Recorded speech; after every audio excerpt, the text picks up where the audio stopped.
উঠতি মডেল সাফা মারোয়া। এরই মধ্যে প্রথম সিনেমায় অভিনয় সুযোগ পান শাকিব খানের সঙ্গে। সেই অভিজ্ঞতাই গণমাধ্যমের সাথে শেয়ার করেন তিনি।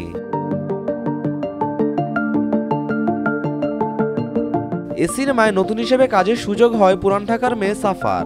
তিনি জানান, নতুন এ সিনেমায় একজন ফ্যাশন মডেল হিসেবে দেখা যাবে আমাকে।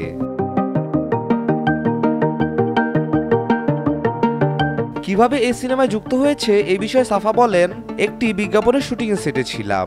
ইন্ডাস্ট্রির জনপ্রিয় একজন মেকআপ আর্টিস্ট মনির হোসেনের মাধ্যমে এই সিনেমায় কাজের অফার পাই। প্রথমে একটু কনফিউজ ছিলাম, কিন্তু যখন শুনলাম শাকিব খানের সিনেমা, অনন্য মামুন পরিচালক, রাজি হয়ে গেলাম।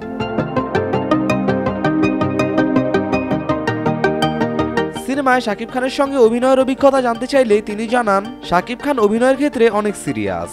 ভোরবেলা শুটিং সেটে ঢুকে কোনো রেস্ট না নিয়ে সারা রাত ক্যামেরার সামনে অভিনয় করেন।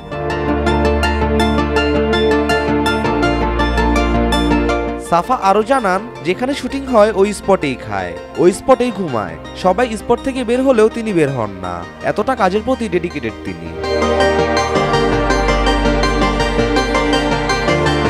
তিনি বলেন, আমার সঙ্গে শাকিব খানের শুটিংয়ের বাইরে কখনো দেখা হয়নি, তবে তিনি খুব সাপোর্টিভ। নতুন হিসেবে আমাকে অনেক সাহস দিয়েছেন। নির্মাতা মামুন ভাইও সাহস দিয়ে বলেছেন, হ্যাঁ তুমি পারবে। তাদের সাহসেই আসলে ভালো অভিনয় করার সাহস পেয়েছি।